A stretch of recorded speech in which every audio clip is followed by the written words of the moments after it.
Hi అండి. గుజరాత్లో ఒక వింత సంఘటన అయితే జరిగింది. అదేంటి అంటే ఒక 10 సంవత్సరాల అమ్మాయి 5th క్లాస్ చదువుతుంది. ఆమె మిస్సింగ్ అనమాట.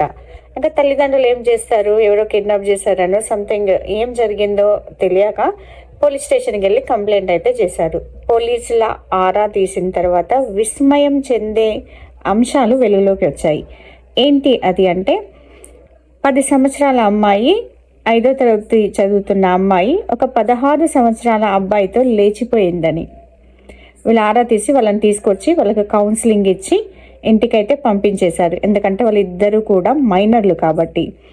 ఇది ఎంత జుగుప్సాకరమైన అంశము అంటే వినడానికి చాలా బాధ కలిగించే, ఆందోళన కలిగించే అంశంగా చెప్పొచ్చు. ఒక 10 సంవత్సరాల అమ్మాయి ఏం చేస్తుందో తెలియని స్థితిలో తల్లిదండ్రులు ఉంటే వాళ్ళ బంగారు భవిష్యత్తు ఎంత అంధకారంగా ఉంటుంది. 10 సంవత్సరాల అమ్మాయికి ప్రేమ ఏంటి, లేచిపోవడం ఏంటి, ఆమె వయస్సు ఏంటి, ఆమె చేస్తున్న పనులేంటి.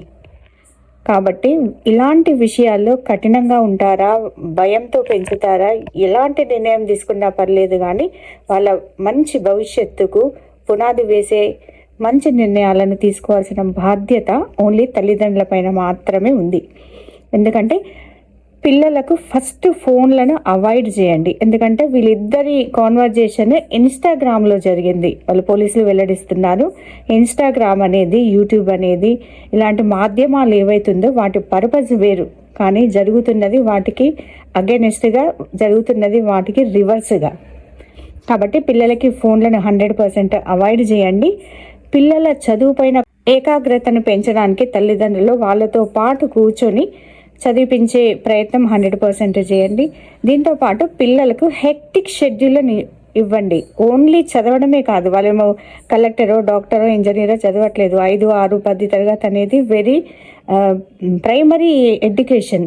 దానికి పెద్దగా ఆలోచించాల్సిన అవసరం లేదు. వాళ్ళకి మీ ఇంట్లో పనులను అప్పచెప్తారా, ఏదో వాళ్ళని హెక్టిక్ షెడ్యూల్ ఒక పనికి పురమాయిస్తూ వాళ్ళ బ్రెయిన్ అటు ఫిజికల్లీ ఇటు మెంటల్లీ బ్యాలెన్స్గా ఉండడానికి వాళ్ళ వయసుకు తగ్గినట్టు సలహాలు, సూచనలు ఇస్తూ వాళ్ళను మంచి పౌరులుగా ఉజ్వలమైన భవిష్యత్తు ఇవ్వడానికి మీ వంతుగా తల్లిదండ్రులు చేయాల్సిన బాధ్యత ఎంతగానో ఉంది.